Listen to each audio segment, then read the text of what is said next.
You know, if I'm in a hurry, I'm going to go to the nursery and pick up a 6-pack of seedlings. I'll come home and I'll plant them right away.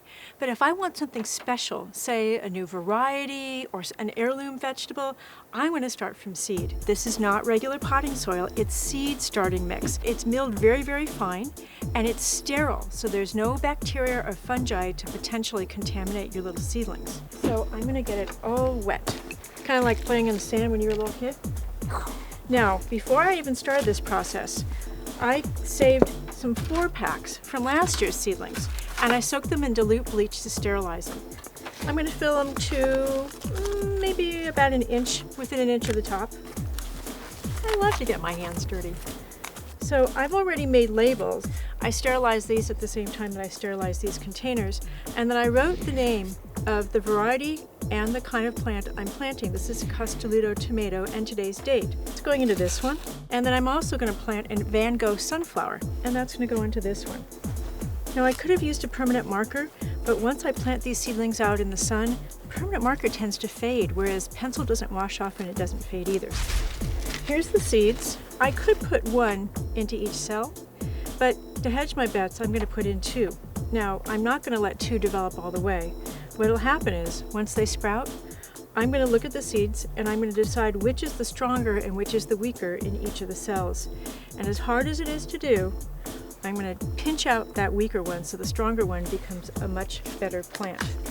Tomato seeds are really, really tiny. Look, see those? And these are color-coded because there's more than one variety in each of the envelopes. So I'm going to plant the pink ones together.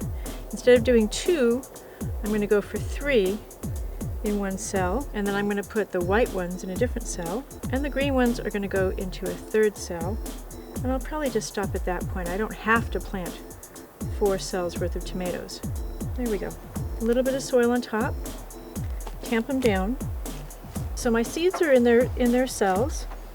I'm going to water them with a measuring cup because that way I can put a very controlled amount of water on and not risk washing the seeds from one cell into the next. Now this is one of those tricks that nobody ever tells you about. If you've ever tried to start seeds and you found that they sprouted real nicely, and then when they were about this tall, it looked like some little kid came through and squeezed stems of each one of them. What actually was happening is that they were attacked by something called damping off. Damping off is a fungus that develops in the surface of wet soil. To avoid that, we're going to cover the surface of each of these with a big handful of perlite. This stuff feels like styrofoam, but it isn't. It's real lightweight. The seedlings will be able to push up through it, and they'll keep the surface dry so that we don't risk infection. Okay, so I've got my sunflower, my tomatoes. I'm going to go put these in a nice warm spot, maybe in the kitchen window, and I'm going to wait. They'll germinate within a week or 2. I started these lettuce seedlings a few weeks ago, and now they're ready to go into the garden. There's my garden.